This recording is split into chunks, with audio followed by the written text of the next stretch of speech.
사도신경으로 우리의 신앙을 고백하도록 하겠습니다. 나는 전능하신 아버지 하나님, 천지의 창조주를 믿습니다. 나는 그의 유일하신 아들, 우리 주 예수 그리스도를 믿습니다. 그는 성령으로 잉태되어 동정녀 마리에게서 나시고 본디오 빌라도에게 고난을 받아 십자가에 못 박혀 죽으시고 장사된 지 사흘 만에 죽은 자 가운데서 다시 살아나셨으며 하늘에 오르시어 전능하신 아버지 하나님 우편 앉아 계시다가 거기로부터 살아있는 자와 죽은 자를 심판하러 오십니다. 나는 성령을 믿으며 거룩한 공교회와 성도의 교제와 죄를 용서받는 것과 몸의 부활과 영생을 믿습니다. 아멘. 찬송가 218장 함께 찬송하시겠습니다. 내 마음과 정성을 다하여서 주 너의 하나님을 사랑하라. 내 몸을 아끼고 사랑하듯 형제와 이웃을 사랑하라. 주께서 우리에게 명하시니 그 명령 따라서 살아가리. 널 미워 해치는 원수라도 언제나 너그럽게 살아가라. 널 핍박하는 자 위에서도 신실한 마음으로 복을 빌라. 주께서 우리에게 명하시니 그 명령 따라서 살아가리. 나 항상 주님을 멀리하고 형제를 사랑하지 못하였다. 이러한 죄인을 사랑하사 주께서 몸 버려 죽으셨다. 속죄의 큰 사랑 받은 이 몸 내 생명 다 바쳐 충성하리.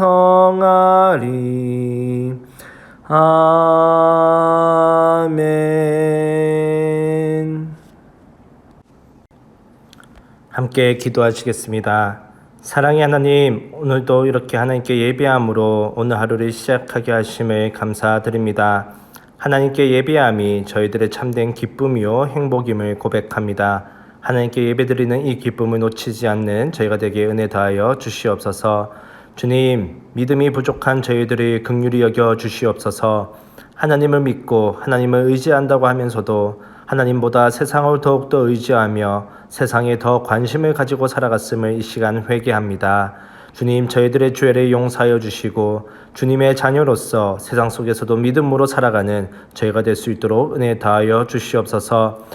주님, 센텀 장로교회를 위해서 기도합니다. 하나님의 교회로서 세상 속에서 빛과 소금의 역할을 잘 감당하는 교회가 되게 하여 주시고 미래를 준비하는 교회, 이 세를 책임지는 교회, 선교를 우선하는 교회로서의 사명을 잘 감당하게 하여 주시옵소서. 특별히 저희 교회의 다음 세대들이 하나님의 말씀 위에서 바르게 성장하고 세워질 수 있도록 은혜 다하여 주시옵소서. 주님, 어려운 가운데 있는 성도님들이 있습니다. 저희들의 기도를 들어주시고 오히려 이러한 문제와 어려운 가운데 주님과 더욱더 가까워지고 주님의 살아계심과 도우심을 경험하는 그러한 시간이 되도록 은혜 다하여 주시옵소서. 오늘 하루도 주님과 함께하길 바라옵고 예수님의 이름으로 기도드립니다. 아멘. 제14장 이스라엘아, 내 하나님 여호와께로 돌아오라. 내가 불의함으로 말미암아 엎드러졌느니라. 너는 말씀을 가지고 여호와께로 돌아와서 아뢰기를 모든 불의를 제거하시고 선한 말을 받으소서.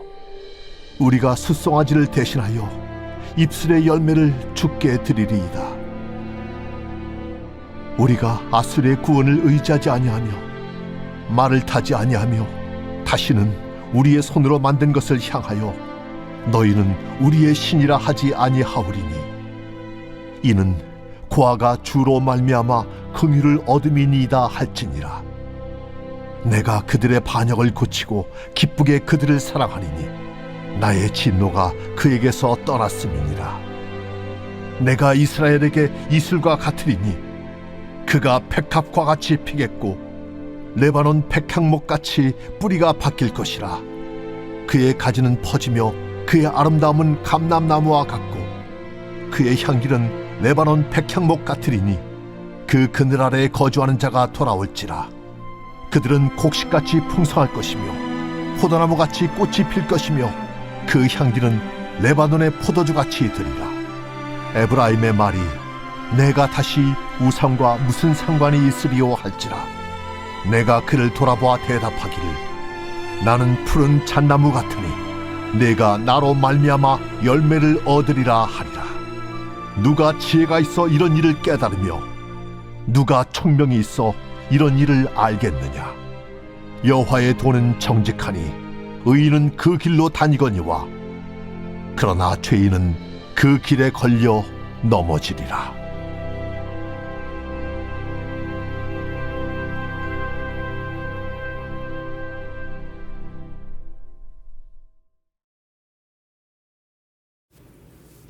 오늘 말씀은 호세아 14장의 말씀입니다. 호세아 선지자는 이제 마지막 장에서 정말 중요한 메시지를 전달합니다. 이스라엘 백성들을 향해서 여호와께로 돌아오라고 선포하고 있습니다. 지금 이스라엘 백성들은 불의한 일을 행하여 엎드려졌음에도 자신이 어떠한 죄를 지었는지 모르고 있습니다. 하나님은 선지자를 통해 이스라엘 백성들의 불의함을 반복해서 지적하셨습니다. 그러나 이스라엘 백성들은 자신의 불의함이 무엇인지 깨닫지 못했습니다. 그래서 이스라엘 백성들의 죄를 더 쉽게 깨닫게 하려고 호세아 선지자의 부인 고멜의 부정한 삶을 보여줌으로써 이스라엘 백성들의 불의함이 무엇인지를 알려주셨습니다. 그것도 모자라 호세아 선지자 자녀들의 이름을 통하여서도 그들의 불의함을 전하셨습니다. 그러나 이스라엘 백성들의 상태는 밑빠진 독과 같았습니다. 그 많은 메시지들은 밑빠진 독에 물을 붓는 것과 같았습니다. 패역한 이스라엘 백성들에게는 무용지물이었습니다. 왜 그럴까요? 하나님의 말씀에 능력이 없어서일까요? 그렇지 않습니다. 씨 뿌리는 자의 비유, 즉 4가지 밭의 비유는 공간복음, 즉 마태, 마가, 누가복음에 기록되어 있는데 인간에게 4종류의 마음의 밭이 있다고 알려줍니다. 길가밭, 돌짝밭, 가시덩뿌리, 무성한 밭, 그리고 옥토, 이렇게 4종류의 마음의 밭이 있습니다. 그 마음밭에 떨어진 말씀의 씨앗은 동일합니다. 그것을 통해 수확되는 수확량은 그 씨앗 때문에 차이가 발생하는 것이 아니라 씨앗에 떨어진 밭이 어떤 상태이냐에 따라서 차이가 생긴다고 알려줍니다. 반복해서 말씀이 선포되어도 이스라엘 백성들에게 아무런 변화가 일어나지 않는다는 것은 씨 뿌리는 자의 비유에 의하면 이스라엘 백성들의 마음은 옥토를 제외한 나머지 3종류의 마음밭이었음을 보여주는 것입니다. 이것을 통해 우리가 생각해 볼 수 있는 것은 말씀을 많이 듣는 것도 중요하지만 그보다 더 중요한 것은 마음밭을 옥토로 만드는 일입니다. 성경을 100번 읽었을지라도 은혜로운 설교를 수백 번 들었을지라도 마음이 옥토가 아니면 밑빠진 독에 물 한 바가지 부은 것과 똑같습니다. 밑빠진 독에 물을 한 바가지 붓든 10바가지를 붓든 똑같습니다. 그것은 독을 메우지 않는 한 아무런 의미가 없기 때문입니다. 오늘 말씀 2절의 말씀을 보면 이렇게 말씀하고 있습니다. 너는 말씀을 가지고 여호와께로 돌아와서 아뢰기를 모든 불의를 제거하시고 선한 발을 받으소서. 우리가 숫송아지를 대신하여 입술의 열매를 주께 드리리이다. 아멘. 여호와 하나님께서 이스라엘 백성들에게 원하시는 것이 무엇인지 분명히 밝히고 있습니다. 그것은 숫송아지로 포장된 제물이 아니라 진심을 담은 입술의 열매입니다. 범죄한 이스라엘 백성들은 자기 죄를 회개하는 의미로 숫송아지를 제물로 드렸습니다. 그러나 하나님이 원하시는 것은 그것이 아니었습니다. 시편 69편 30절과 31절의 말씀을 보면 황소를 드림보다 하나님의 이름을 찬송하고 감사함으로 하나님을 위대하시다 찬송하는 것이 더 여호와를 기쁘시게 한다고 말씀하고 있습니다. 오늘 본문은 이것을 숫송아지를 대신하여 입술의 열매를 주께 드리겠다는 고백으로 표현하고 있는 것입니다. 입술의 열매는 사탕 발림을 말하는 것이 아닙니다. 시편 51편 16절에서 17절 말씀을 보면 이렇게 말씀하고 있습니다. 주는 제사를 즐겨 아니하시나니 그렇지 않으면 내가 드렸을 것이라. 주는 제사를 기뻐하지 아니하시니이다. 하나님의 구하시는 제사는 상한 심령이라. 하나님이여 상하고 통회하는 마음을 주께서 멸시치 아니하시리이다. 아멘. 하나님이 구하시는 제사는 상한 심령입니다. 자신이 지은 죄로 인해 가슴 아파하는 마음, 상한 심령을 하나님은 원하십니다. 황소를 드림보다 하나님의 이름을 진심으로 찬송하는 것이 더 하나님을 기쁘게 하는 거라고 알려주고 있습니다. 숫송아지를 제물로 바치는 제사보다 입술의 열매를 드리는 것이 더 하나님을 기쁘시게 하는 거라고 했습니다. 여기서 하나님이 원하시는 제사의 공통점을 발견할 수 있는데 그것은 바로 마음입니다. 진실된 마음이 담긴 행위를 원하시는 것입니다. 돈으로 면죄부를 구입한다고 하나님이 기뻐하시는 것이 아니라는 것입니다. 하나님은 황소보다 숫송아지보다 돈보다 상한 심령을 원하십니다. 이제 4절부터 마지막 절까지는 이스라엘 백성들이 진심으로 회개하고 돌아오면 하나님께서 주실 복을 기록하고 있습니다. 4절 말씀을 보면 내가 그들의 반역을 고치고 기쁘게 그들을 사랑하리니 나의 진노가 그에게서 떠났음이니라. 아멘. 이스라엘 백성들의 반역을 고치고 그들을 사랑하고 그들에게 임한 진노를 떠나게 하시는 주체가 바로 하나님이심에 주목해야 합니다. 세상 역사를 주관하시고 인생을 다스리시는 분이 바로 하나님이십니다. 인간이 아닙니다. 내가 아닙니다. 그런데도 우리는 뭔가를 이루면 내가 똑똑해서, 내가 잘나서, 남들에게 없는 능력이 나에게만 있어서 이런 일이 가능했다고 착각을 합니다. 5절 말씀을 보면 이렇게 말씀하고 있습니다.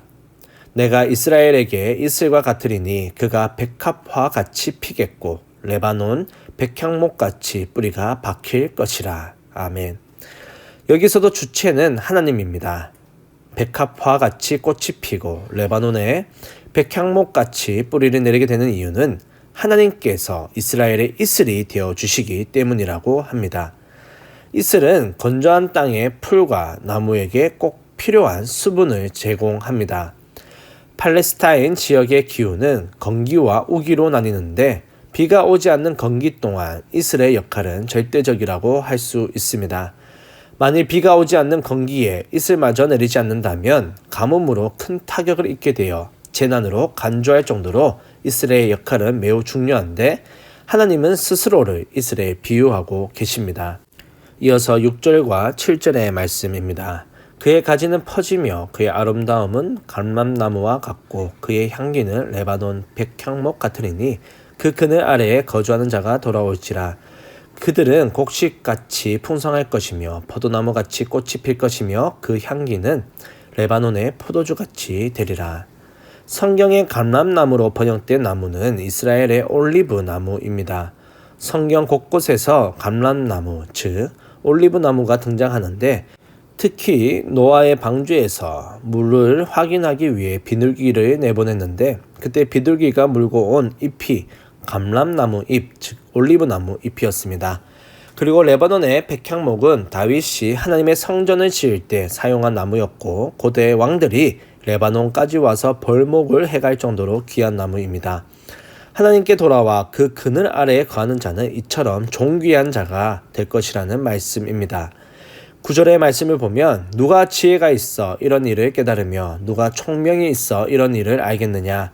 여호와의 도는 정직하니 의인은 그 길로 다니거니와 그러나 죄인은 그 길에 걸려 넘어지리라 라고 말씀하고 있습니다. 의인과 죄인을 구분하는 기준은 여호와의 도를 따라 걷느냐 그렇지 않느냐에 있습니다. 우파냐 좌파냐가 아니라 여호와의 길을 걷는 자가 지혜로운 자이며 의인입니다. 성경은 좌로나 우로나 치우치지 말라고 하십니다. 우리는 세상 일로 인해 일희일비하지 않고 오직 여호와의 도를 따라 진리의 길을 걸어가야 합니다. 우리는 하나님 앞에서 죄인입니다. 돌짝밭, 길가밭, 또 가시덤불밭과 같은 마음밭을 가지고 있습니다. 그렇게 옥토로 갈아엎기 위해 매일매일 쟁기질을 해야 합니다. 밑 빠진 독에 물을 붓기 전에 먼저 메워야 합니다. 내가 어떠한 존재인지를 알아야 하는 것입니다.